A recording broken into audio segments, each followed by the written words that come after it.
When we hear the Fed, okay, they go 50, they may go more, we think, oh, mortgage rates in this country. Oh, we think business loans in this country start, or, we think interest on the net. You immediately thought China and currency differences around the world. So that was more important to you. Because the undervaluation is, listen, you can look at your chart and look at a chart above on your screen right there, whatever stock you like. In China, they are, even with the recent moves, they're like on a flat line low compared to where they have been in the past. And you're sitting there with single multiple PEs with double-digit growth rates for the big stocks that trade over here. That's kind of versus what, you're 20 plus on the S&P. Right. Okay, and then you have, so the question was China going to do the things that you want them to do? Okay, are they going to do the easing measures that you want them to do? So, yeah, they came the other day, and what's his name, Pan Gongsheng, and I apologize because I can't even speak English well.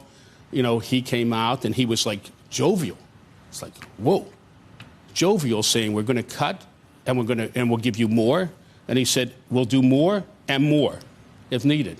Now, the Chinese to say we'll do more and more if needed, they don't say that because it's not been healthy to say those sort of things in China. But they said that the other night, and I listened very carefully what government officials say. So I took it that they did a lot.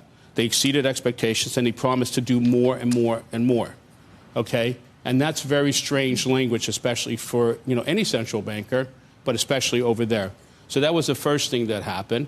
And last night, we heard that they were going to have some kind of meeting, but they kind of blew away expectations on the physical stimulus, that they were going to do. Now, physical stimulus, if you look at your charts, if you like charts, because you used to be a broker, and that was a good way to do things fast, what can happen around the world when they do that? That's what you have to ask yourself now.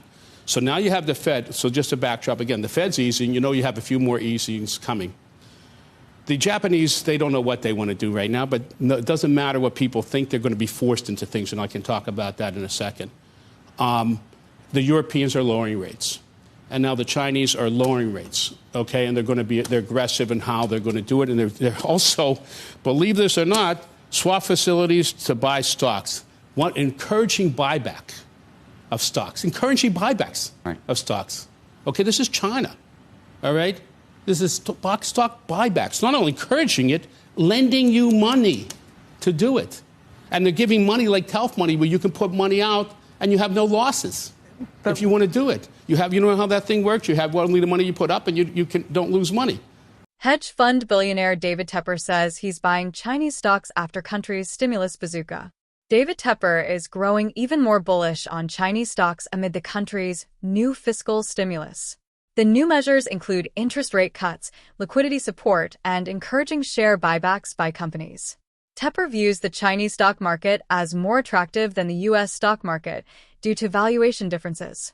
It's a buying opportunity for Chinese stocks after the country launched a fiscal stimulus bazooka this week, according to billionaire investor David Tepper.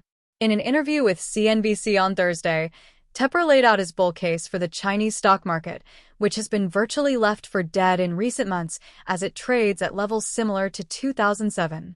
I thought what the Fed did last week would lead to easing by China, and I didn't know they were going to bring out the big guns like they did, Tepper said, referring to the Federal Reserve's 50 basis points interest rate cut last week. That large cut gives the Chinese central bank some breathing room as it implements its own fiscal and monetary stimulus policies, Tepper said.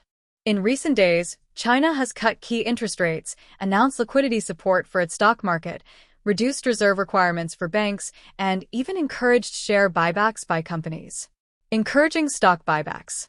Okay, this is China. These are stock buybacks. Not only encouraging it, but lending you money to do it, Tepper said. He added, I assume they did a lot, they exceeded expectations, and he promised to do more and more and more. And that's very foreign language, especially for any central banker, but especially there, referring to the recent relaxation. Comments from Governor Pan Gongsheng of the People's Bank of China. Chinese stocks have responded to the stimulus measures with big gains. On Thursday, shares of major Chinese technology stocks such as Alibaba, PDD Holdings, and Tencent Holdings rose more than 7%.